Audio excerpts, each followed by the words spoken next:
very few people know this. If it was not for hunters, the wild turkey would not exist anymore. It would have gone extinct. It got to the point with loss of forest, loss of habitat, um, and loss of regulation that they were, in essence, wiped out. And there were massive efforts that were put forward to reintroduce them into the wild. I mean, a lot of money went into that. The National Wild Turkey Federation pours in tens of millions of dollars in terms of conservation and to help the wild turkey. So the people who are anti-hunting say they are because they love animals. And me as a hunter, I don't love animals. Bluntly, I would say put your money where your mouth is, because we as hunters pour more money into loving that animal and protecting that animal and looking over that animal than the other organizations that are out there.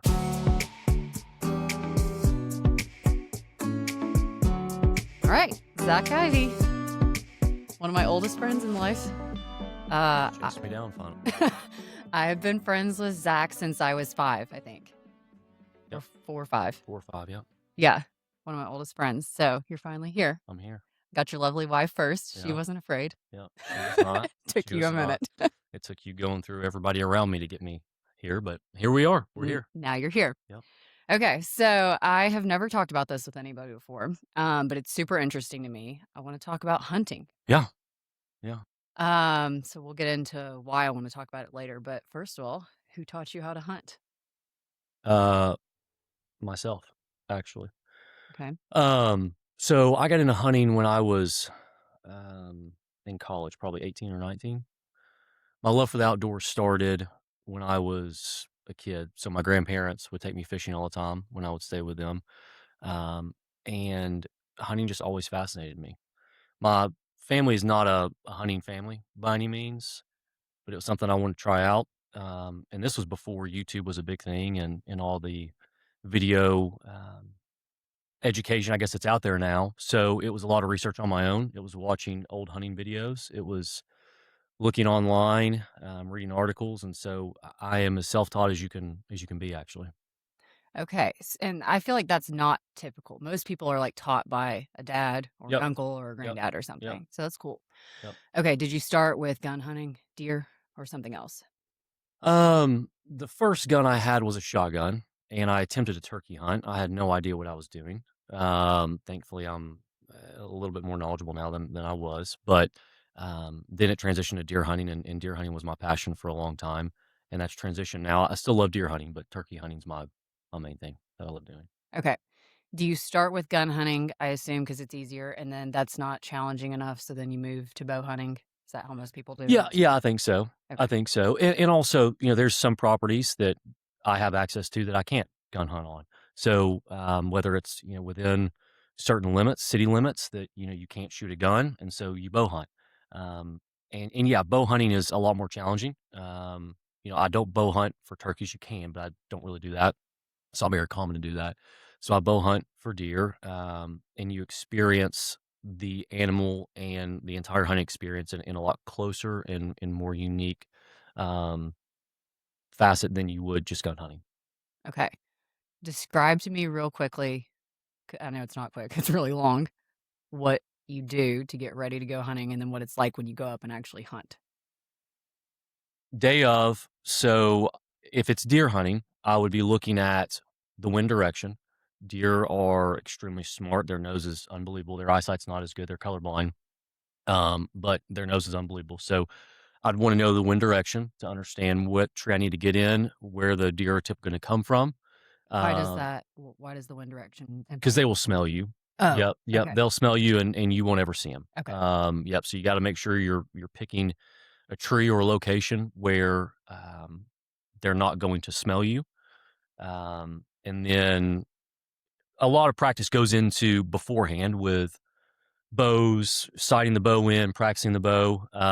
You wear your camo and all that stuff, and then you climb up 30 feet in a tree and swing like Tarzan and have a good time. So you sit there Mhm. until a deer comes, and then how close does it have to get to you before you shoot at it?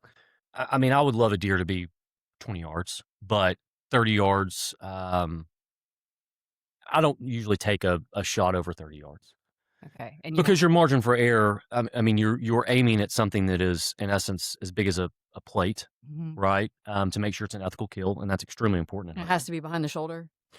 Yes. Yep, yep. So a lot of it depends on what way the deer's facing, to make sure that you are hitting the vitals, so the deer expires very, very quickly. That's very important. So as close as possible, that's what I want. 20 yards, 30 yards max, typically. Can you hit it in the stomach and it'll kill it, or really has to be, like, right near the heart? It can die if you hit it in the stomach, but that's not something that I want to do, Okay. and that's not as a hunter, my goal and any hunter's goal should be the quickest and most ethical kill. I want that animal to experience as little pain as possible, to expire as quickly as possible, and majority of the time, the animal is expired very quickly, sometimes immediately. Like, by the time you walk up to it? Yeah, so, again, I'm 30 feet up in a tree, so it takes me a while to get down and then get to the deer, but, I mean, if you shoot it with a bow, it's gonna take a little bit longer than a gun, but with a bow, it's gonna expire within a few seconds. If it's a great shot, and it should be a good shot. So if you get down to it and it's still alive, do you shoot it then? Yeah, Or that's cut its that throat that or that's something? that's a good question. So I'll tell you a quick story.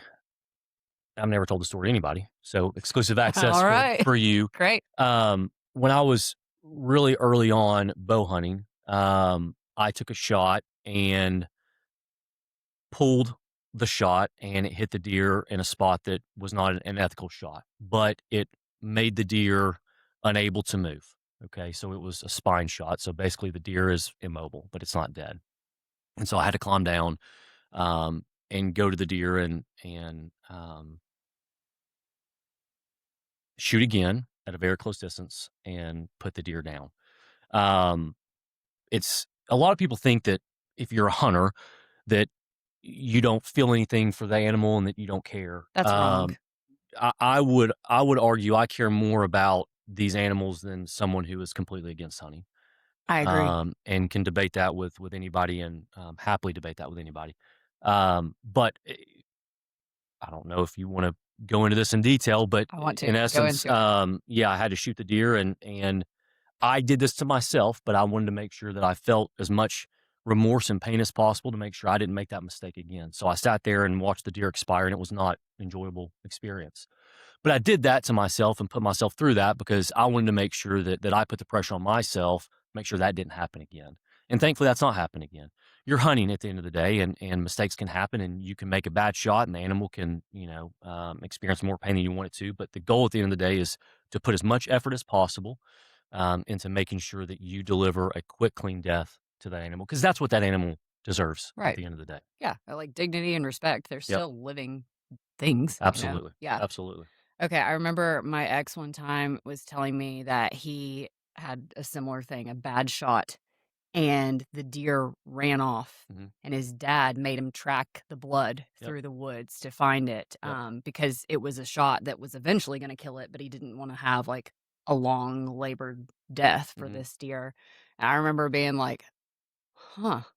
I just never considered that kind of thing, but I think it's a an extremely important lesson for kids to learn about, like, we respect animals, Yep. we are not going to let them suffer and be in misery and pain. I don't know if you would agree with this or not, but I tell Mac all the time, I'm like, "If you kill something, whether you trap it or you shoot it or whatever, you better eat it." Yeah. Do you agree with that? Yep. I do. Yeah, I do. I mean, there's things that people hunt that um, you probably can't really eat or don't eat, but yes, taking a life is a serious thing to me. Yeah. Um, and as a matter of fact, anytime I hunt and I have a successful harvest, I make it a big deal to sit there and um, take it in, and I don't just take it for granted. It's not just yelling and screaming, and then a lack of care for life. It's a really weird dynamic to be a hunter and have to explain to somebody that you love that animal, and Yeah. and I do. I care more about turkeys and deer. That's what I mainly hunt. Mhm. Um, than anybody who is anti-hunting.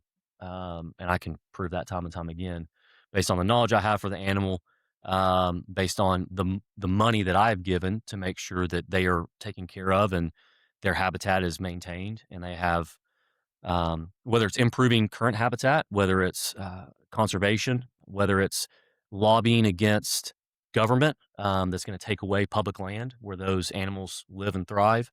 Um, Hunters are, if you take the time to understand a hunter and don't just discount them because, oh, they hate animals, you'll learn a lot about their love for animals. Okay, so I wanna talk a little bit about the conservation piece. You know, Zach hunts on our land. We have 10 acres, but a lot of it was wooded. I have a lot of guilt because Luke cut down all the I'll let trees. him know I wasn't happy about that. Lots of people did. Yep. Yep. We are going to use the land. We're gonna fence Yeah. it, we're gonna have a cow and Yeah. stuff like Yeah. that, so it is going to be usable land, but I do feel a little guilty about all the animals we displaced Yeah. in doing so. Yeah. Yeah. Um, with hunting, you're typically if you a lot of people don't own a lot of land to hunt Mhm. on. Can you hunt on national parks and places like Yeah. that? Yeah. So there is public land that you can hunt on. So TVA has land that you can hunt on. They have a interactive map that you can access, and they will um, color coordinate it, and you can see what is huntable and what's not. The first turkey I ever killed was on public land, actually on TVA land. There are draw hunts that you can enter that anybody can enter. That is on government land as well. So there's a lot of opportunities now post COVID because a lot of people came into the hunting market or hunting hobby post COVID. It's very challenging to find land that you're not going to get walked up on, or that you don't have to get there really early to get the tree that you want, etc. So a lot of it's door knocking, and I still do that. I'll ask people for access to property. Thankfully, I have a lot of great friends that give me permission, and get to enjoy it that way. Okay. So, as far as the conservation on the land piece, what is done to actually keep the land habitable for the deer and turkeys and everything? Um, So, 2 different facets here. Let's say it's a piece of I'll give you an example, a piece of private land that I have permission to hunt on. It was just hardwoods, and, in our area, deer are mainly eating acorns. There's not a lot of, farmland or corn, etcetera, that they get to eat like they do in West Tennessee or other areas. So in this section, I removed trees. I planted a food plot, that is clover, natural forage for them to be able to eat, and mature and provide more food source for them. Also, there is a battle between hunters and government that are taking away just public land, and signing bills. I get on Instagram, and it's probably at least once a month. There's a big bill that all the hunting Instagram accounts I follow that sign this, make sure that this organization doesn't take this land away and protect elk, protect turkeys, protect deer, whatever it is. So it is combating, making sure that these animals have that natural habitat. Is that a left versus right thing, or is it No, like no. contractors and builders versus everyone I think else? it's. I think it can be that. It can be. It's not a left versus right thing. It's just. It's people who don't understand fully or care about wildlife as much as we do as hunters, and want those animals to thrive and have that natural habitat to pass this on to generations down the road. Okay.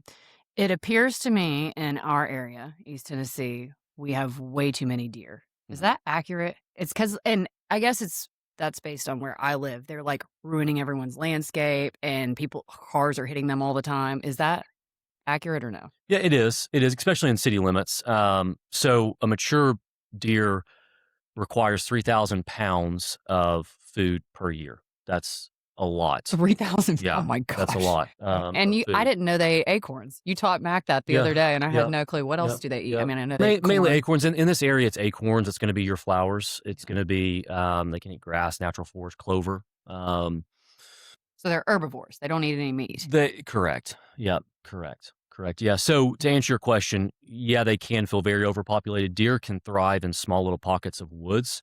So like on your property, you may see 20 deer in an afternoon and that not be a big deal. Whereas you go to a more rural area and you're not going to see as many. They cause issues with traffic. Obviously, people hit them.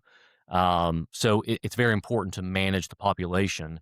And people think that, you know, Anti-hunters think that if a deer dies, the way they die naturally, if I don't hunt them, is they grow nice and old and gray hair and they Right. lay down one night and go to sleep. That's not it. What They get typically hit by happens is cars and they get hit stuff. by cars, they starve a lot of Yeah. times, they get injured and can't feed, they get torn apart by coyotes.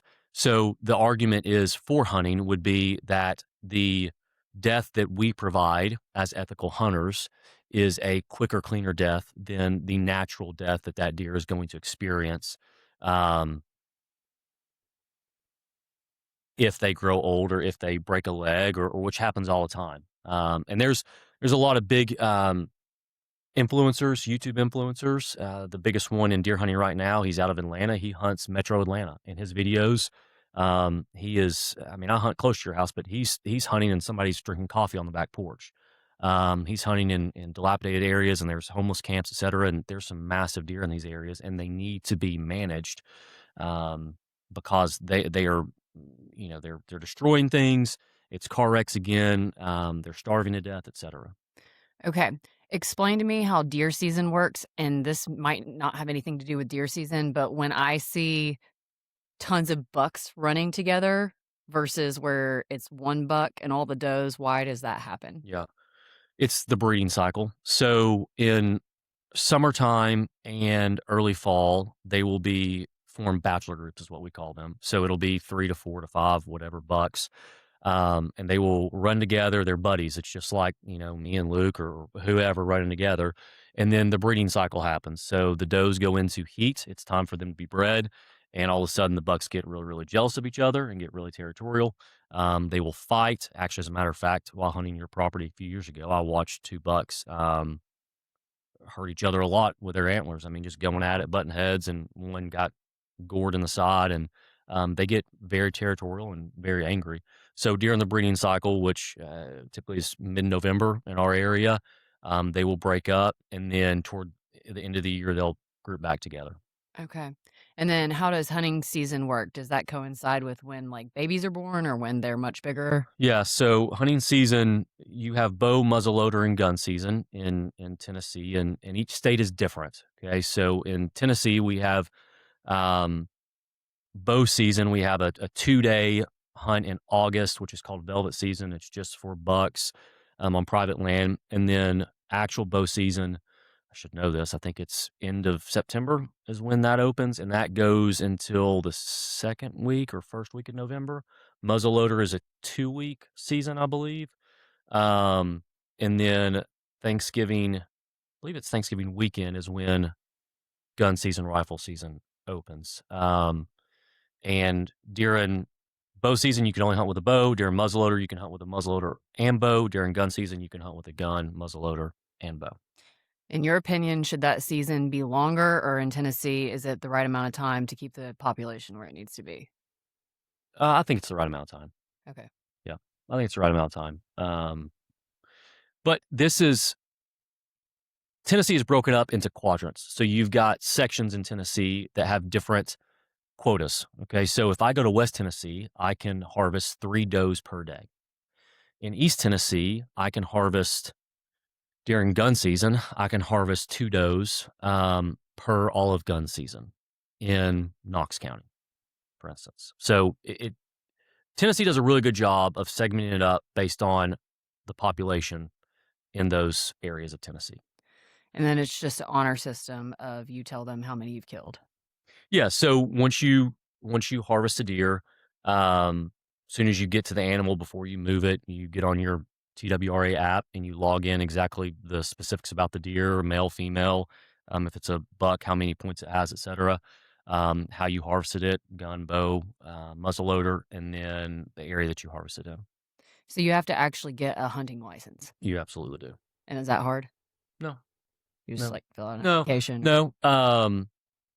Yep, yep. So there's a great thing I would encourage everybody to do this, even if you don't use it. If you care about animals, the money goes toward conservation. There's a lifetime license that you can buy for kids. We bought it for our kids. They may never hunt. They're going to hunt, but they may never. But it's a lifetime license to where I think it's $300 is what it was Okay. when Bo was little, and it covers him for everything. Whereas every year I'm paying $150 for the sportsman license to enjoy it. So it's definitely a good investment if there's a chance that your child's going to do it. But you do have to go to gun safety class, which is important to understand hunting safety and gun safety. I think TWRA does a really good job of making sure that people are safe when they do it, understanding um, tree climbing, etc., ethics, all that. But it's not hard to get. Okay. At what age do you think it is appropriate for little boys to be learning about hunting and gun safety and stuff like that? Hunting, I think, is as early as they want. Our son is almost 3, and he asks me every day to take him turkey hunting, because that's all I talk about. So, he asks me every day that he wants to go turkey hunting with me. Um, I'll probably take him this year. I'm not gonna give him a gun to shoot a turkey, but I think it's important for them to experience the outdoors. Um, there's so many great things that come out of the outdoors that I think that's an important thing to pass on. So as early as they want to go. And it's important. My recommendation is if you want to take your child hunting, um, make it about them. And that's something I'm going to have to work on because, when I go hunting, I want to harvest an animal, right?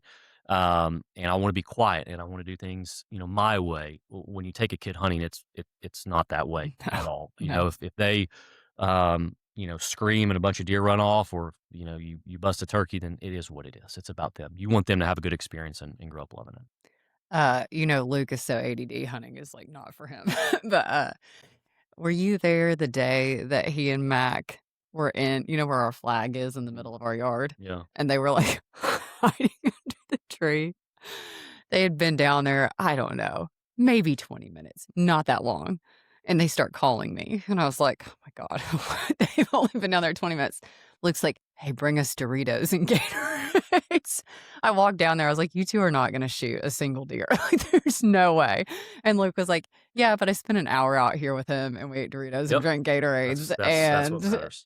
and he had fun, Yep. That's and he all that wanted to do matters. it again. He talked about it for 3 weeks. Like, can we go hunting again, Dad? Yep. That's all that matters is you want them to say that. So Luke did right. Yeah. No matter if it was an hour or you brought Doritos or not, or Mountain Dew, whatever it was, as long as they say, can I go back again? That's what matters. Yeah.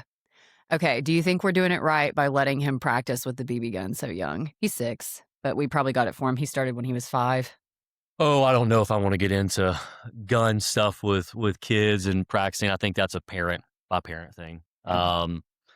I think that's a parent by parent thing. Really Okay. do. Yeah, and I mean, all kids are different maturity Yeah. levels Yep. and, skill and Agree. ability, like athletic, hand-eye Yep. coordination stuff. Yep. Um, the reason why I asked that though is because like I didn't grow up with hunters and Sure. Luke didn't grow up with hunters, so we Yeah. don't know if we're like way jumping the gun on Yeah. this or You're if not. since he's showing interest, it's okay since he's No, showing interest. you I don't know. you're not. I mean, Bo will be hunting turkeys when he is that age. Okay. 100%. Okay. Okay, so if somebody did not grow up with hunting like you or us, what is your recommendation on getting into it now? Like, is there an influencer you say watch these videos or watch these YouTube videos, or how do you think the best way to learn about it in like a responsible, ethical way is? Here's the cool thing about hunting is it's a welcoming community. Hmm. It really is. I mean, there's Facebook groups out there that you can find that, I see it all the time. A dad will say, hey, I don't know what I'm doing. I want my son to go hunting. Can somebody help me? And these people will offer to take their kid hunting. Whereas if I go knock on their door and ask for permission, they're going to say, get out of here. Yeah, Right. So it's a welcoming community. I mean, as hunters, um, we want to pass this down to the next generation. And even though, like for instance, my dad didn't hunt, he loves it. I love hunting, and he's the first person that I call when I've had a successful harvest, and he celebrates that with me. But he would never hunt. But there's other people in the industry who I feel grateful to that I learned about it through them, and so I want to pass that down to the next generation. It's really easy. I mean, just ask. that's Get on Facebook, get on Instagram, follow, people on Instagram. Everybody, especially in this area, everybody knows somebody that hunts, and we typically should be very welcoming to teach the next generation about hunting. that's cool. Okay. Next thing, I don't know if you want to talk about this or not. How did you get into like processing the deer yourself? Yep. And is that normal for most hunters to do that, or do most of them just drop them off somewhere to be processed? There's a major convenience with dropping a deer off and letting them process it. And there's different things that you can get through a processor that I can't do myself. Um, I just wanted to. I love hunting. I love it. It has given me more than probably any other hobby or anything else, and taught me more. So I want to experience all facets of hunting. I enjoy the idea that I can go out into the woods, um, and and harvest a deer, and then my hands are the only hands that touch that animal, and then my family gets to enjoy that. Tori, my wife, was when I first met her, was borderline anti-hunting, I would say. Really? Mhm. Yeah. Why? Because she just didn't like the Well, thought of killing it's animals? sad. Yeah, It's sad. And I'm sure we'll get into that in a little bit, but it is sad. And she was kinda anti. Now she's been hunting with me one time. Would she pull the trigger? Probably not. yeah. Um, but it was really enjoyable to do that with her. But she loves venison, and she loves, to experience that. And I'm very conscious, and we're very conscious of explaining to our 2 kids, "Hey, what we're eating tonight was a deer that daddy was blessed enough that God provided for us, and, now we get to enjoy it." And our kids love that. Why do you think hunting is so controversial? Well, death is hard. Mhm. And, it's a there's a disassociation. People wanna disassociate with the death. So, it's really easy to go to a Food City, Kroger, and look at meat behind a counter and pick out that great steak, or go to Ruth's Chris or wherever and enjoy that steak and disassociate from the pain or the sacrifice that was made for you to enjoy that, right? So, that's the number one thing is we as humans wanna disassociate from the sacrifice that was made there. And I've debated this with many, many people. And here's the thing: I don't selfishly, I don't want everybody in the world to hunt, because if everybody in the world hunts, I'm going to have less opportunity to hunt, and there's going to be less game to pursue. But I think there needs to be respect there to understand what hunting actually means if it's done right. There are people who do it the wrong way, just like anything in life. But if you consume meat, you don't have an issue with death because a cow or pig or chicken died. And by the way, those animals experienced horrible living conditions Horrid. and had no joy and were killed in a brutal way. If you watch the videos, you just don't want the death to come at your hands. Right. And that's fine if you don't want it. But I would encourage people, don't judge me or another hunter because that's something that I am willing to face head on. Um, People that don't eat meat, let's say, that just eat salad or tofu or whatever, here's the reality of it is the process of that salad going on your table lost habitat for a lot of animals. Ground squirrels, moles, insects, rabbits were killed so you could enjoy that Things are salad. still dying. That's, like, the worst argument Yeah. ever. So that's why it's controversial, is the idea that I am causing death that they are not causing, which is not the case. Now, it's also controversial because they don't see the benefits of hunting and what the hunting industry does for animals. Um, Last week, I went to a National Wild Turkey Federation convention. You talk about a new level of redneck unlawful. But over 80,000 people flood Nashville. And they are there for one reason and one reason only. It's because they love the wild turkey. Very few people know this. If it was not for hunters, the wild turkey would not exist anymore. It would have gone extinct. It got to the point with loss of forest, loss of habitat, and loss of regulation that they were, in essence, wiped out. And there were massive efforts that were put forward to reintroduce them into the wild. I mean, a lot of money went into that. The National Wild Turkey Federation pours in tens of millions of dollars in terms of conservation and to help the wild turkey. So the people who are anti-hunting Say they are because they love animals, and me as a hunter, I don't love animals. Bluntly, I would say put your money where your mouth is because we as hunters pour more money into loving that animal and protecting that animal and looking over that animal than the other organizations that are out there. I would agree with that completely. I did a lot of work with DU years Yeah, ago, yeah, and I actually, like, was asking the leadership, like, where the money was going, and I feel like so many organizations in our country we give all this money to, and it's just enriching the people at the top, but DU was putting a ton of money back yeah, into the conservation for the ducks, and if you speak to any farmer, really, there are some that are bad, but most of them want to take care of the land because they need it to keep producing for them, so they understand that if they don't invest back into this circle of life, it's all gonna end at yep, some point. yep.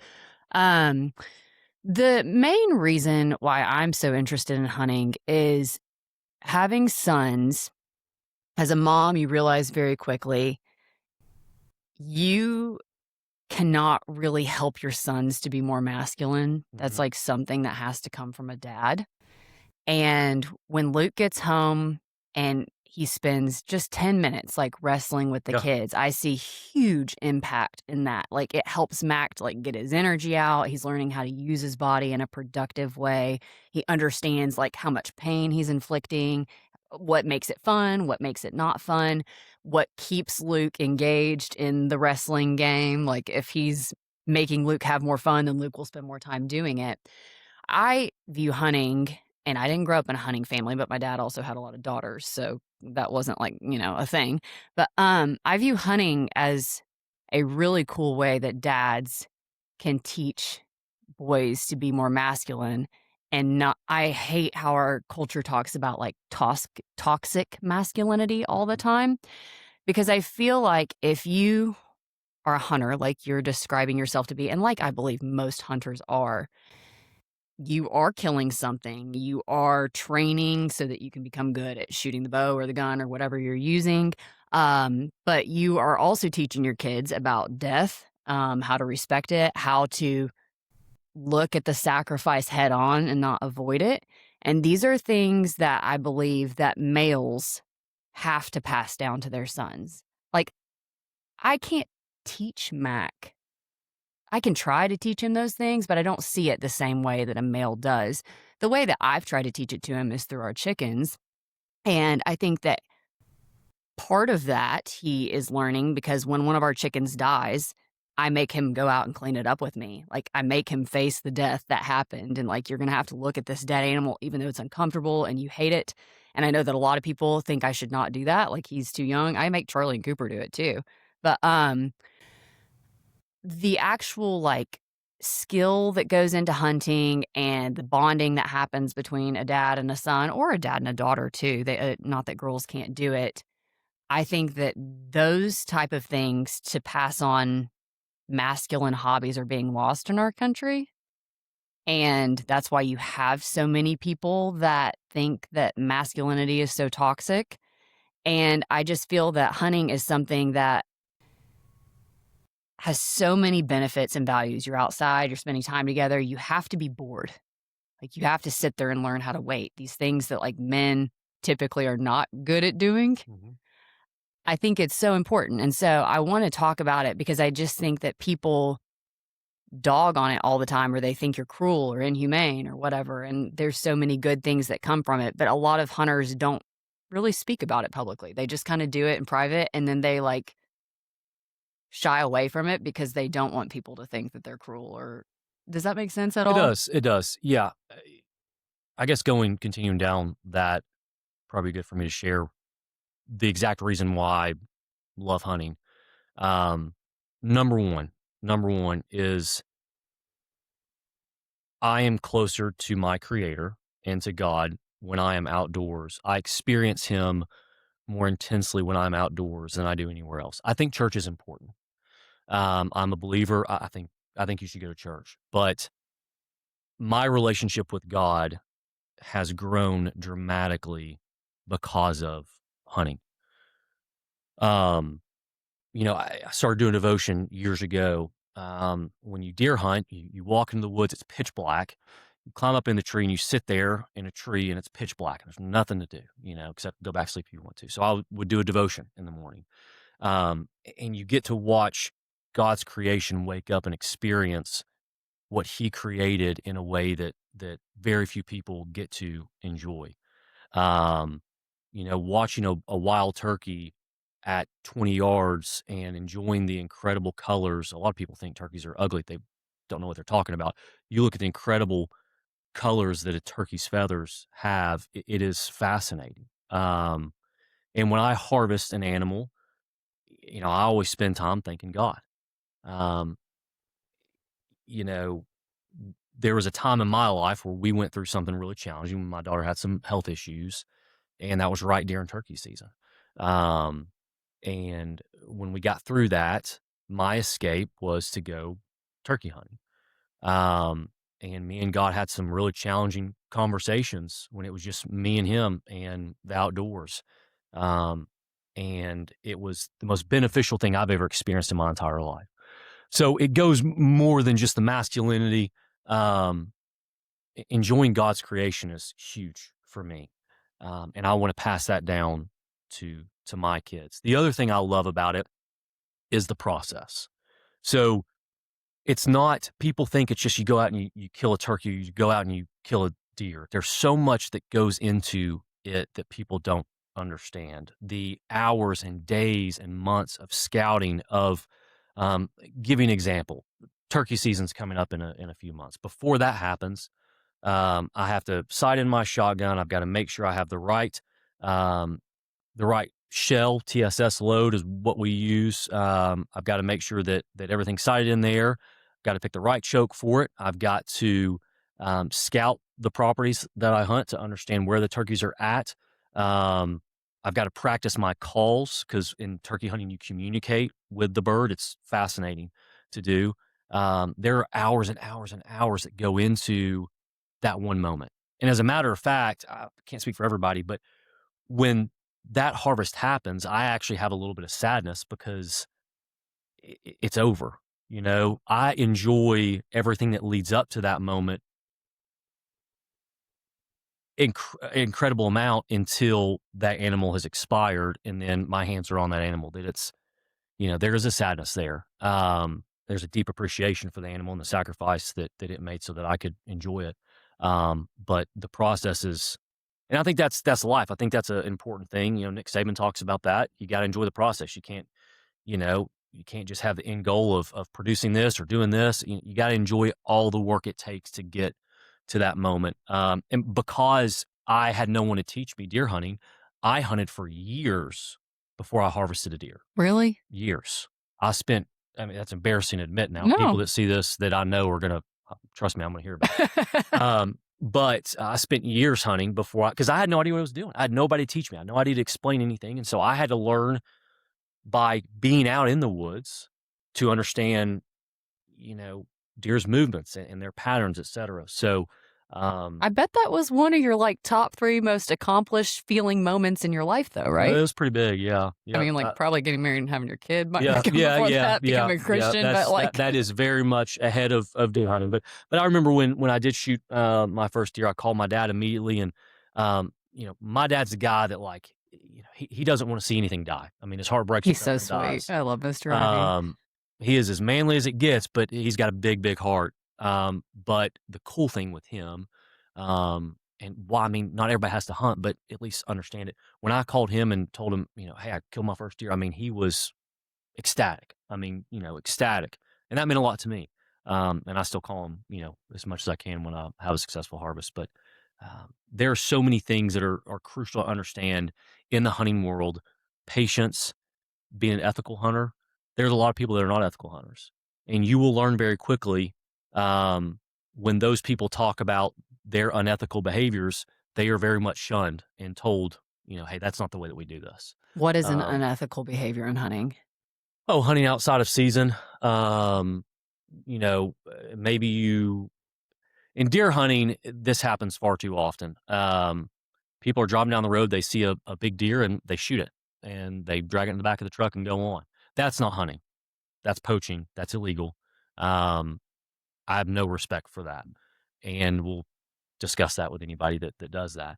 There are many things that you can do that I believe in giving that animal every chance it can, and giving it that fair chase is what a lot of people would say. Okay.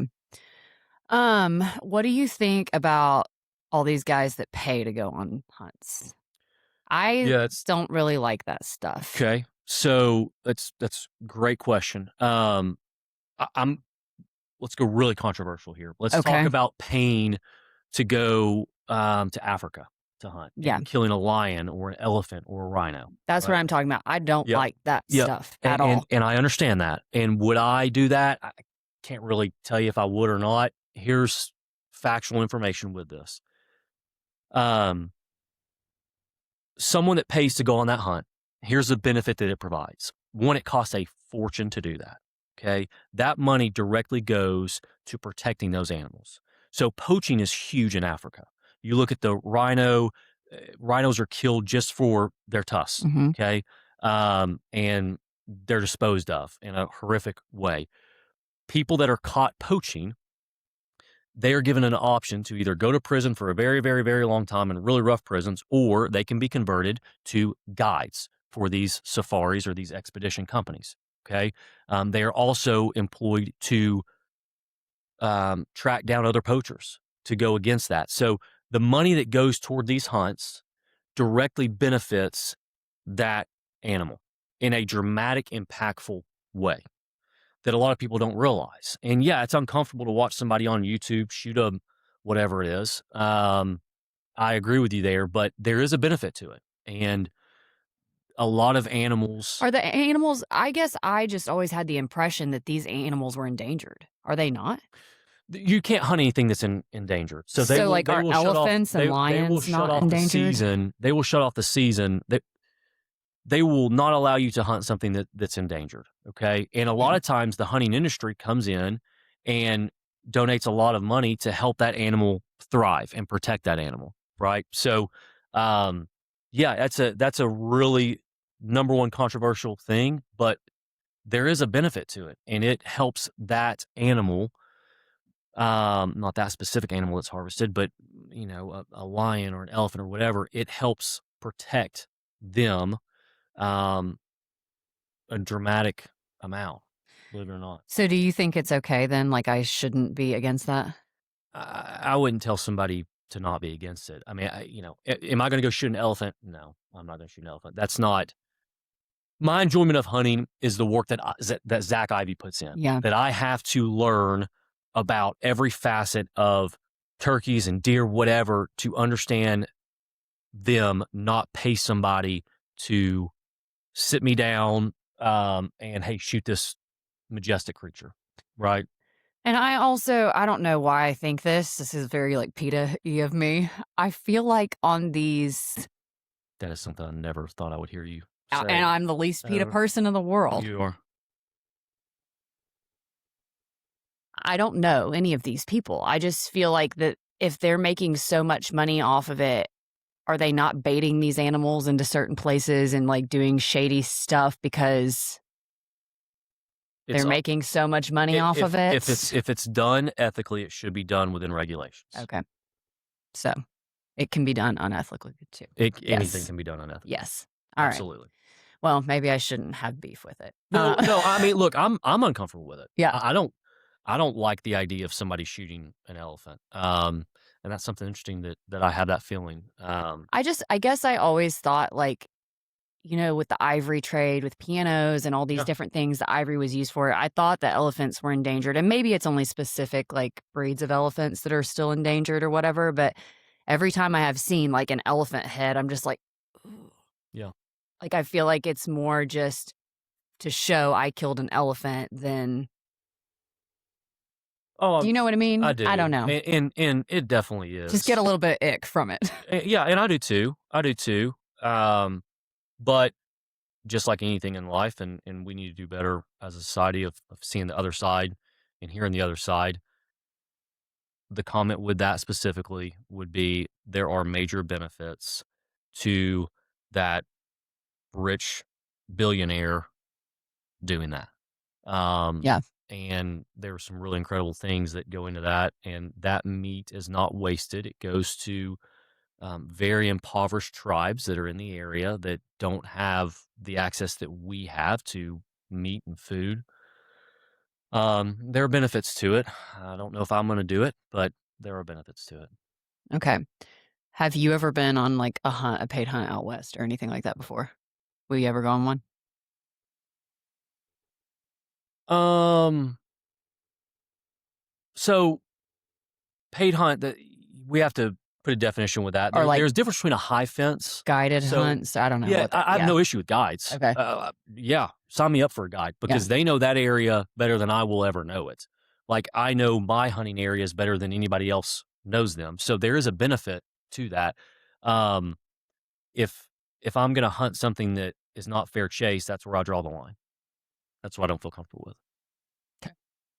I think that's what I don't like either, when I feel like it's like the animals are just being set up, I guess, Yeah, yeah, I don't know. and there's a lot of operations that do that. Yeah. Um, I'm not going to do that personally. Okay.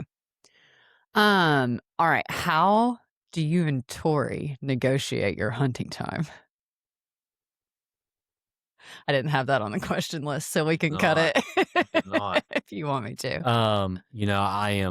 I am extremely blessed that Tori understands how important hunting is for me and how beneficial it is for me and my personality. With what I do, I'm in front of people, I'm talking to people every day, all day. And that hunting time is either time I get with friends or it's quiet time I get to relax. And it's something that's very important for me. So she is incredible at it. You have the nicest I wife mean, in the she's world. unbelievable. I'll tell you a story about how incredible she is. We had an appointment um, when she was pregnant with Bo. Yeah, she was pregnant with Bo, a checkup at UT. And I had been turkey hunting that morning. So I came to the appointment in full camo and the whole thing. And she was fine with it. But I also try to be very understanding and know that I try to work it around when is best for our family as much as I can. It's gonna be a lot easier when my kids get older and they can go with me. Yeah. You know, when I was married before, the hunting was actually a big stressor Mm, in our marriage, and it's because he would go hunt with his family, and I lived in, different cities, so and also, like, hunting if you're not hunting locally, it can take huge chunks of time sure, or whatever. sure. So I think that's for so long why I, like, hated hunting so much is just because I saw it as taking time away from me and our family, but I also didn't grow up in a hunting family, so it wasn't like, the whole family was being included or whatever. Now, like, when I see Luke doing it with Mac, I don't get as jealous of it or whatever. Does that make sense? It does. It does. Yeah, what I would say is I think it's important, and luckily Tori understands it, but it's really important for me as a man, me as in my personality to be able to have that time. Yeah, I think it's important for all men. I mean, Luke's is not hunting, obviously. Yeah. His is golf Yeah, and golf or tennis. whatever the case Yeah. is, I think that's important. So, do you hunt with other guys, or since you have to be quiet, you're just, like, by yourself when you do it? I know duck hunting is, Um, like, with a lot of people, but yeah, I do both. both. Yeah, and I enjoy both equally. I mean, there are mornings where I would love to just turkey hunt on my own, but it's really fun to hunt with somebody. Yeah. It's really enjoyable. Is there any, like, team aspect of it where Oh yeah, so like turkey hunting, for instance. I keep talking about it. I love turkey hunting. Eh, let's say I'm hunting with a partner or a buddy, and a turkey is what we call hung up, which means he's responding to us, he's gobbling to us, but he's not coming any closer. And let's say my buddy's the guy that's going to be the shooter that day. I may drop back further behind him and call, go 50 yards behind him, call, and then try to entice that bird to come a little bit further and help him out. There is definitely with deer hunting, a team aspect of scouting together, of rooting for each other. Um, we do a hunting weekend every year, um, and I invite my close friends to it. We hunt public land. It's the hardest. East Tennessee public land you can hunt, in my opinion.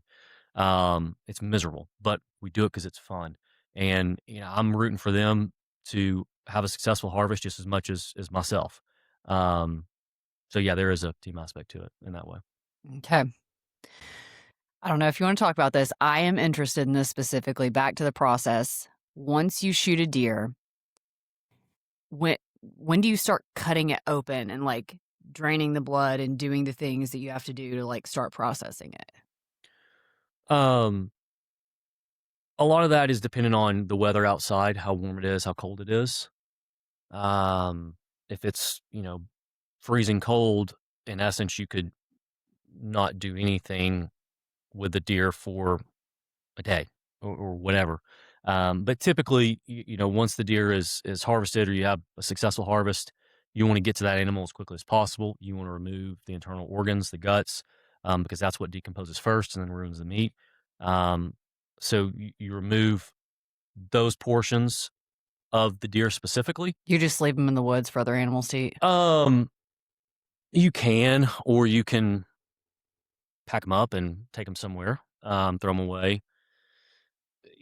With deer hunting, like I hunted, me and my buddy hunted a property, and he killed a deer, and we left the gut pile in a specific area, and came back the next day, and it was already gone. Oh, yeah, I'm So sure it's gone fast, yeah. it's not that you're trashing the place by any means, but Mhm. you remove the internal organs, the guts, and then um, in a perfect world, you'd want the meat to hang out for a little bit in the right environment, to stay cool, to age right before you vacuum seal it and do all that. But typically, what I do, remove the internal organs, take the deer home. I've got a setup in my garage, Do you, like, and hang it up on the ceiling and Mhm. cut it that way? Yeah, I have a winch that is attached to my ceiling, that I'll raise the deer up, and you remove the hide. You break down each section just like a butcher would on a cow. Um, How did you learn to do that? I just taught myself. You just watch videos and stuff? Is it hard? Yeah. Yeah. Yeah. I mean, I'm still look, I don't know anything about it. I still learn every day, but, there are people who are very, very, very effective at it, that can make a lot better cuts than I can make, but it's not extremely challenging once you learn. And then once you're done with that, what do you do with the leftover stuff? Just throw it away? There's not nothing really goes to waste. So, any trim, any leftover meat that's on the body will be put into a grind pile, which will turn into ground venison. There's really nothing that goes to waste at all, Okay. besides, I guess, the hide and the bones. Eh, A lot of people, tan the hides and they make them into rugs. have you ever done that? Mm-mm. I have no idea how to do that. That's over my pay grade there. That'll be your next No, your I've next got challenge. that's where Tori would draw the line. I've got too many hobbies already. That's Okay. way too much time. Okay. And then for a turkey, I assume that's much easier. It is. Yep. Do Yep. you just take it whole home or do you, like, Yep. let the blood out and stuff while you're in the No, woods? no. Okay. No, mainly out of a turkey, you're getting a wild turkey is different than the butterball turkeys that we're eating for Right. Thanksgiving. So you don't get as much meat off a wild turkey. You're mainly looking for the breast meat, and then you can keep the leg meat as well. Okay. And do you, have one of those spinner things that takes the feathers off or, like, No, no, I don't pluck the you feathers. don't? Okay. No, you can just there's videos that teach you how to do it, but you can split the breast, and then you can easily take off the legs pretty easily. Okay, I think it's super cool that you do that, and I would like to watch you do it sometime because the less hands that it's touching, the cleaner it is, the less chance for introduction of new bacterias and stuff like Sure. that. I mean, it's like as most like farm to table thing you can do. Yeah, and again, I think it's important to understand the sacrifice that happens so that we can enjoy a meal. Yeah, absolutely. Do you let your kids watch you do that stuff Um, or not yet? yeah. They have? Mhm. Yep. Kinsey was probably 3, and Tori was, if I remember correctly, she was trying to keep her out of the garage, and Kenzie wanted to be with her dad, so she ran in, and I was trying to cover it up, and Kenzie was very inquisitive, and that turned into her sitting on a cooler beside me while the deer's hanging, watching me do it and asking questions. Yeah. I'm not going to keep her from doing that if she wants to spend time with me Yeah. and ask questions. And now Bo is all about it as well. So, yeah, I mean, I think it's important for them to understand the respect aspect. We don't want kids to turn into psychopaths by, just killing animals to kill them, Right. right? Right. There's got to be a respect aspect there, but I think it's important for them to understand, hey, there's a sacrifice that's made so that we can enjoy this meal. And when we have a meal, just like always, we pray. If we're eating venison, we always say, Lord, thank you for letting me harvest this animal and enjoying your creation. What's your favorite way to eat venison? Um, My kids love tacos, just ground venison Mm, tacos. Mine and Tori's favorite is the backstrap, which comes off the spine of the deer. Uh, you take a you can take the entire thing or cut it up into half. You butterfly it open. I have a mixture that you can put in there with cream cheese, sautéed onions, bacon. Stuff it, wrap it with bacon on the outside, smoke it. It is. If somebody doesn't like venison, you try that, and they're gonna like venison. they will after that. Mhm. Okay. Cool. I've got a whole nother topic, but my babysitter has to leave, so you're gonna have to come back. Okay, okay, okay. So We we'll can have do to that. do part 2. We can I do did that. not mean to spend a whole hour on That's hunting, fun. That's fun. but that was super cool. Yeah. Okay.